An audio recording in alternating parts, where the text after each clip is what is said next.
నమస్తే సార్. నమస్తే. సార్, ముద్రగడ పద్మనాభం రెడ్డిగా మారటాన్ని మొదట రెడ్డి సంఘాలు ఒప్పుకోలేదు. హ్మ్. కానీ ఇప్పుడు ఆయన పేరు పైన గెజిట్ నోట్ విడుదలైంది. అవును. దీన్ని అసలు ఎలా చూడాలి?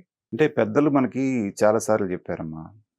రాజకీయాల్లో హత్యలుండవు, ఆత్మహత్యలే అని చెప్పేసని ఒక నానుడుంది.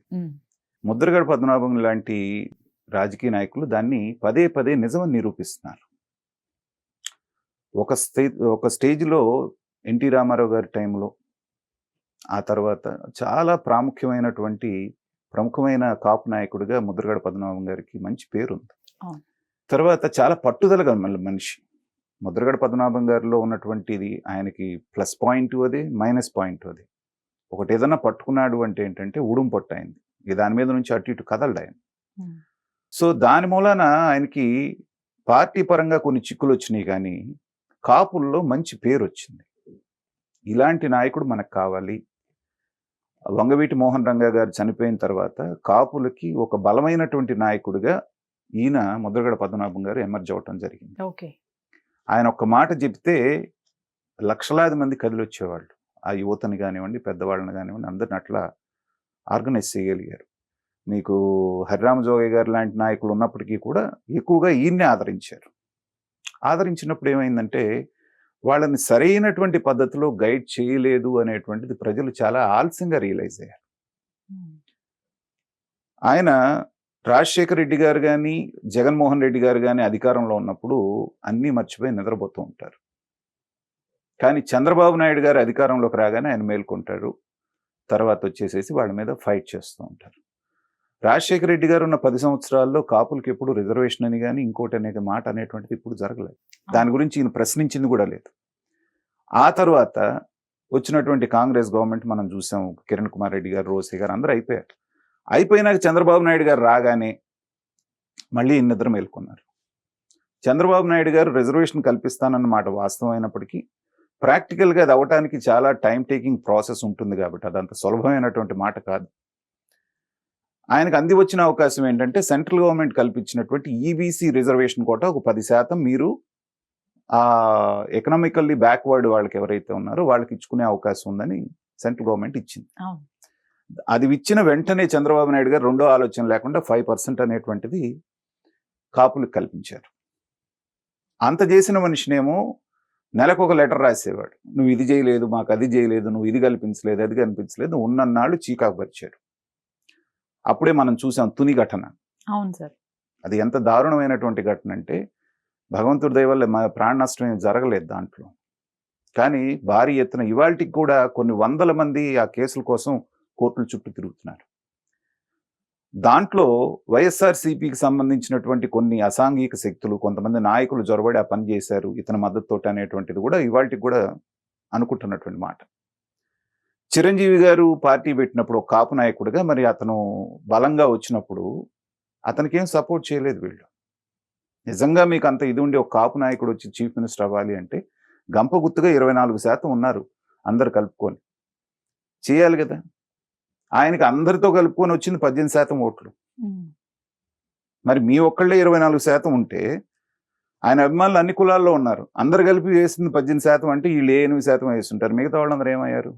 నువ్వు నిజమైనటువంటి నాయకుడు అయితే ఆ రోజున ఆ ప్రశ్నలు కూడా వచ్చినాయి, వాటికి సమాధానం లేదు. జగన్మోహన్ రెడ్డి గారు రాగానే ఈ 5% ఈబీసీ కోట తీసేశారు.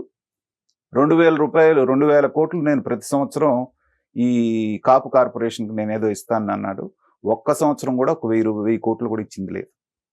ఆ రోజున ఏ రోజున కూడా జగన్మోహన్ రెడ్డి గారికి ఒక లేఖ రాయటం కానీ ప్రశ్నించడం కానీ చేయలేదు. చేయకుండా పవన్ కళ్యాణ్ గారు మళ్ళీ బలమైన శక్తిగా ఎదగగానే మొదలుపెట్టాడు. నువ్వు ఇలా చెయ్యి, నువ్వు 70 సీట్లు అడుగు, 90 సీట్లు అడుగు, నువ్వే సీఎం పదవి అడుగు. ఈ మాట ఎవరికి చెప్తున్నారు? 2019లో పాపం 150 సీట్ల దగ్గర పోటీ చేసిన పవన్ కళ్యాణ్ గారు ఆయన పోటీ చేసిన 2 చోట్ల ఓడిపోయి కేవలం 1 సీట్లో మాత్రమే మీరు ఆయన గెలిపించి ఈసారి 100 సీట్లు అడగమని చెప్తున్నారు. అంటే ఏంటి దీని ఉద్దేశం? చెడగొట్టాలి. వీళ్ళిద్దరూ కలిస్తే చంద్రబాబు నాయుడు గారు, పవన్ కళ్యాణ్ గారు, జగన్మోహన్ రెడ్డికి ఇబ్బంది. సో ఈ ఆటలన్నీ కూడా జనం బాగా గమనించారు. పవన్ కళ్యాణ్ గారు చాలా తెలివిగా నేను ఒకరు కులం ముద్ర వేసుకోవడం నాకు ఇష్టం లేదు. నేను అందరి వాడిగా ఉండాలనుకుంటున్నాను. మీరు నాతో వస్తే రండి, లేకపోతే లేదు నిష్కర్షగా చెప్పేసేటప్పటికి ఈయనకి అహం దెబ్బతిన్నది. ఇందాక మనం అనుకున్నాం చూసారా, చాలా మొండి వ్యక్తి. పైగా ఎవరో ఏదో అడిగితే నేను వచ్చి కలుస్తానులే, ఆయన ఇంటికి వెళ్ళి కలుస్తాను అన్నాడంట, రాలేదంట. అది పవన్ కళ్యాణ్ గారు చేసిన నేరం. దాంతో ఒక భీషణ ప్రతిజ్ఞ చేశాడు. ఏమని, పిఠాపురంలో గనక నేను పవన్ కళ్యాణ్ గనక ఓడించకపోతే నా పేరు పద్మనాభరెడ్డిగా మార్చుకుంటాను అని. ఈ మాట ఎవరు అడగలా నిన్ను. అది కూడా పద్మనాభరెడ్డిగా మార్చుకుంటానంటే అర్థం ఏంటి నువ్వు? ఇంకా చాలా కులాలు ఉన్నాయి కదా, పద్మనాభ చౌదరో లేకపోతే పద్మనాభ మాదిగో లేకపోతే ఇంకో కులం ఏదైనా పెట్టుకోవచ్చు. అది లేకుండా ఓన్లీ రెడ్డి అంటే మళ్ళీ అక్కడ కూడా కొంత పక్షపాతం అన్నమాట కనపడుతూ ఉంది. వెంటనే ఈ రెడ్డి సంఘాలు, అసలు నువ్వేవుడివి, నిన్నటిదాకానేమో నువ్వు కాపు నాయకుడు అని చెప్పేస్తాని, నువ్వు వచ్చి మా కులంలో కలవటం ఏంటని వాళ్ళు మాట్లాడేది.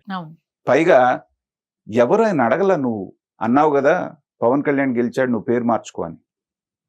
ఎవరో సోషల్ మీడియాలో ఒకళ్ళిద్దరు ఏదో నామకరణోత్సవం అని చెప్పి ఏదో సర్క్యులేట్ చేశారు, కానీ చాలా మంది పెద్ద ఆయన ఏదో అనుకున్నాడులే అని చెప్పేసి చాలా లైట్గా తీసుకున్నారు.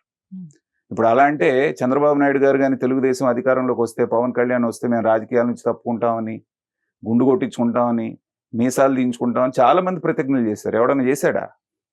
నిన్ను అడగకుండానే నేను అన్నాను కాబట్టి నేను చేస్తాను అని చెప్పేసి గెజిట్ ఇది ఇవ్వటం, అది వాళ్ళ అప్రూవల్ అయ్యి ఆయన పేరు అఫిషియల్గా పద్మనాభరెడ్డిగా రావటం ఏంటంటే, ఇక కాపు జాతికి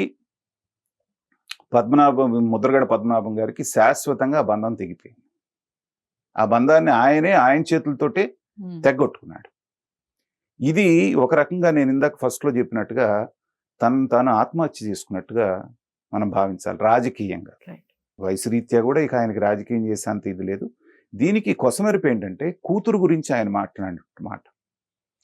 తండ్రి తప్పు చేస్తూ ఉంటే కూతురు బయటకు వచ్చి ఇది కరెక్ట్ కాదు అని చెప్పినందుకు, పెళ్ళైపోగానే అమ్మాయి నా ప్రాపర్టీ కాదు వేరే వాళ్ళ ప్రాపర్టీ అన్నప్పుడు చాలా మంది మనసు చివుక్కుమంది. కన్న కూతుర్ని ప్రాపర్టీ తోటి పోల్చి మాట్లాడటం అనేటువంటిది ఈయన విజ్ఞత ఏమైంది అనుకున్నారు. అందుకని ఏంటంటే మెట్టుమెట్టుగా దిగజారుతూ ఇవాళ ఈ పేరు మార్పుతోటి ఆయన అధపాతాళానికి పడిపోయాడు. ఇందాక మనం అనుకున్నట్టుగా రాజకీయాల్లో ఎవరు ఆయన హత్య చేయలేదు, ఆయనంతటా ఆయన ఆత్మహత్య చేస్తున్నాడు అనుకోవాలి. Thank you sir.